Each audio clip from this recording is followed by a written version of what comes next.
भारत चीन के खिलाफ तैनात कर रहा एआई ड्रोन्स और रोबोट आर्मी। लद्दाख में बढ़ा दिए पेट्रोलिंग पॉइंट। आर्मी के साथ आईटीबीपी रहेगी तैनात। हर साजिश पर रहेगी पैनी नजर। भारत के सख्त रवैये से ढीला पड़ा चीन। दोस्तों, भारत चीन के खिलाफ सीमा में बेहद सख्ती से पेश आ रहा है। भले कि एक तरफ चीन के साथ कई पॉइंट पर समझौता हो चुका है, लेकिन भारत दुश्मन चीन पर पूरी नजर बनाए हुए है, जिससे वो किसी भी तरह की होशियारी न दिखा सके। समझौते के बाद जब कई इलाके बफर जोन बन गए हैं, ऐसे में निगरानी में तमाम दिक्कतें आ रही हैं, जिसके सॉल्यूशन के लिए भारतीय सेना ने मजबूत कदम उठाया है, जिसके तहत ऊंचे इलाकों में ताकतवर ड्रोन्स तैनात किए जा रहे हैं। ये घातक एआई तकनीक से लैस बेहद एडवांस होंगे, जबकि सीमा की सुरक्षा के लिए नए पेट्रोलिंग पॉइंट बनाकर सैनिकों की गश्त कराई जा रही है। इस बार सीमा पर आर्मी के साथ आईटीबीपी के जवान भी मौजूद रहेंगे, जिससे चीन की अकड़ गायब हो जाएगी। चीन के खिलाफ भारत की दमदार तैनाती और निगरानी के बारे में सब कुछ हम इस वीडियो में बताएंगे, तो बने रहिए हमारे साथ आखिरी तक।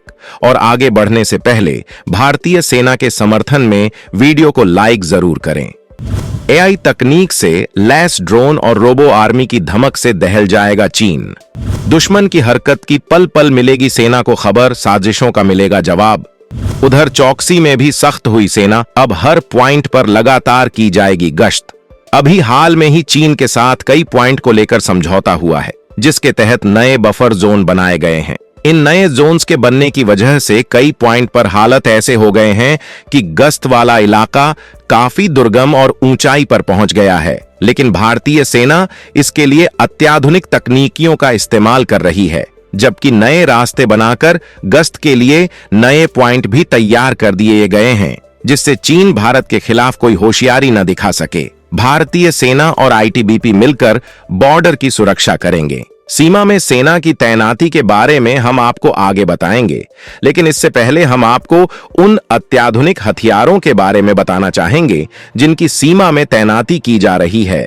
आज बॉर्डर एरिया में कई ऐसे इलाके हैं जो बेहद ऊंचाई पर हैं, जबकि इन इलाकों में मेन पॉइंट तक पहुंचना बेहद मुश्किल है, क्योंकि ये दुर्गम इलाका है। पहाड़ी इलाकों में सेना के लिए बार बार मूव करना काफी मुश्किल होता है। इसी वजह से सुरक्षा और निगरानी के लिए ऐसी तकनीक की जरूरत थी जो ऊंचाई वाले इलाकों की निगरानी कर सके। इसके लिए खतरनाक एआई तकनीक से लैस ड्रोन्स का इस्तेमाल किया जा रहा है, जो ऊंचाई पर जाकर दुश्मन की हर हरकत पर नजर रख सकते हैं और भारतीय सेना को इसकी लाइव डिटेल दे सकते हैं। चीन के साथ जुड़ा लद्दाख इलाका 15,000 फीट से भी ज्यादा ऊंचाई पर है, जहां ये ड्रोन बेहद कारगर साबित होने वाले हैं। सेना ने हाल ही में लद्दाख में 15,000 फीट की ऊंचाई पर ड्रोन एथॉन 2 ड्रोन का टेस्ट किया, जिसका मकसद निगरानी के लिए स्वदेशी ड्रोन तकनीक का इस्तेमाल करना है। इस तरह के कई ड्रोन विकसित किए जा रहे हैं, जबकि सेना हिमटेक प्रोग्राम के जरिए ऊंचे इलाकों में भारतीय सेना को मजबूती देने के लिए घातक हथियार तैयार कर रही है। हिमटेक प्रोग्राम ऊंचे इलाकों में मिशंस के लिए तैयार किए गए स्वदेशी हथियारों का प्रदर्शन करने वाला एक कार्यक्रम है, जिसके तहत एआई तकनीक से लैस ड्रोन्स, निगरानी और रसद के लिए मानव रहित हवाई वाहन ऊबड़ खाबड़ इलाकों में नेविगेट करने और जमीनी सैनिकों की मदद के लिए मानव रहित ग्राउंड व्हीकल की ताकत दिखाई जाती है। इसमें भारत की तमाम निजी कंपनियां और स्टार्टअप शामिल होते हैं, जो कि अपने हथियारों का प्रदर्शन करते हैं। इनमें से जो हथियार भारतीय सेना को पसंद आता है, उसे खरीदा जाता है, जिससे डिफेंस क्षेत्र में भारत की आत्मनिर्भरता को ताकत तो मिलती ही है, जबकि स्वदेशी कंपनियों को बढ़ावा मिलता है और सेना अत्याधुनिक तकनीकियों से लैस होती है। भारत चीन के खिलाफ रोबो आर्मी भी तैनात करने जा रहा है, जिससे सीमा की सुरक्षा तो पुख्ता होगी ही, वहीं भारतीय जवानों की चुनौती भी बेहद कम हो जाएगी। भारत जहां स्वदेशी तकनीक से इस तरह के रोबोट बना रहा है, वहीं अमेरिका से भी इस तकनीक के लिए करार किया गया है। लेकिन इसका मतलब ये बिल्कुल नहीं है कि सीमा में भारतीय सेना की तैनाती कम होगी, बल्कि तैनाती लगातार बढ़ती ही जा रही है। चप्पे चप्पे पर सेना कर रही निगरानी, दुर्गम इलाकों पर बनाए नए रास्ते। वाइब्रेंट विलेज प्रोग्राम के तहत सीमा में बसे गांवों को बनाया जा रहा मजबूत। नए बफर पॉइंट बनने के बाद दुर्गम इलाकों तक रास्ते बनाकर गश्त की जा रही है।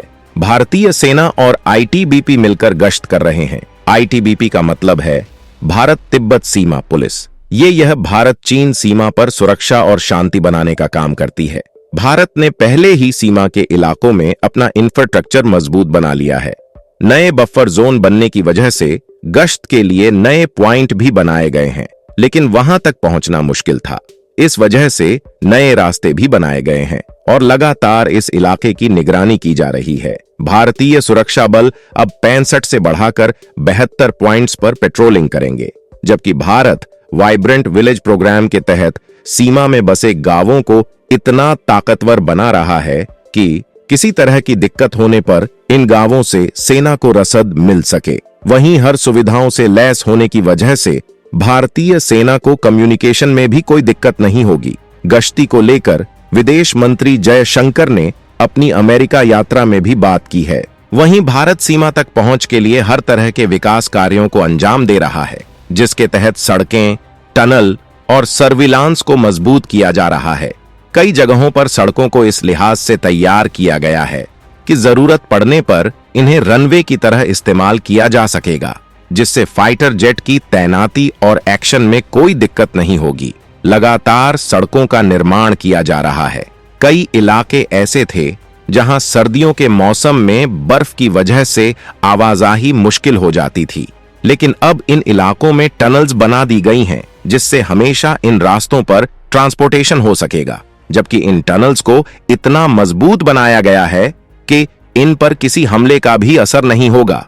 भारत ने सीमा पर नए गांवों के विकास का भी प्लान तैयार किया है, जिससे चीन भारत के इलाकों में अपना दावा नहीं ठोक पाएगा। मौजूदा सरकार जिस तरीके से सीमा में मजबूती से काम कर रही है, उसे देखकर चीन हैरान परेशान है और उसकी हर साजिश नाकाम हो रही है। भारत सीमा में हथियारों के लिए अंडरग्राउंड बंकर तैयार करने की भी योजना बना रहा है, जिसमें घातक हथियारों को जमा किया जाएगा, जबकि ये बंकर हर तरह के हमलों से सेफ होगा। भारत ये कदम इस वजह से उठाने जा रहा है क्योंकि चीन ने पहले ही बेहद विशाल बंकर सीमा के नजदीक तैयार कर रखे हैं, जिनमें वो फाइटर जेट जैसे हथियार भी छुपा सकता है। तो दोस्तों, सीमा में चीन के खिलाफ भारत के एक्शन पर आपका क्या कहना है? कमेंट में बताना ना भूलें।